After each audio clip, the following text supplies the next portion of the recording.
C'est un dispositif qui est miniaturisé, portatif, connecté. Il ne requiert pas de réactifs spécifiques, pas de formation particulière. Il est sensible à hauteur de 94%, spécifique à 70%.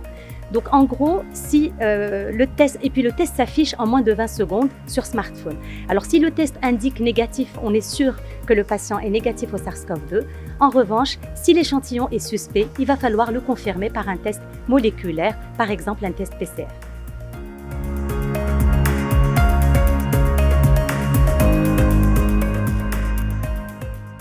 Alors c'est un dispositif qui a 4 caractéristiques.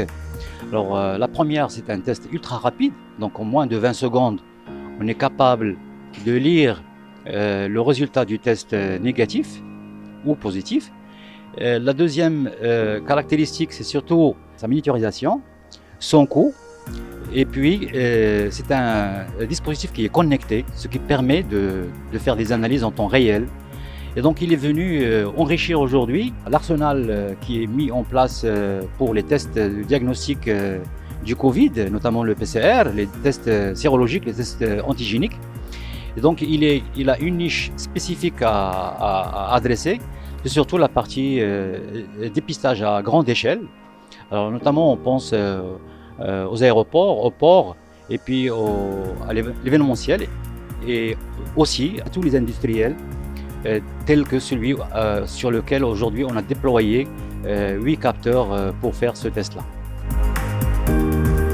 Alors je tiens à remercier le groupe OCP pour le soutien à notre institution. Je voulais également remercier l'Institut Pasteur de Casablanca, l'hôpital militaire de Rabat, qui nous ont ouvert leurs portes et qui nous ont permis d'accéder aux échantillons positifs et négatifs du Covid-19, qui nous ont permis justement de monter tous les modèles mathématiques.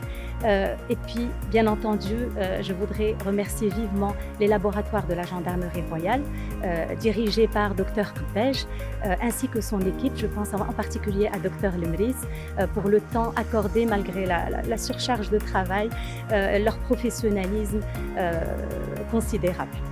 Sans oublier le ministère de la Santé à travers la DMP, la Direction du médicament et de la pharmacie, qui a procédé à l'évaluation de ce dispositif.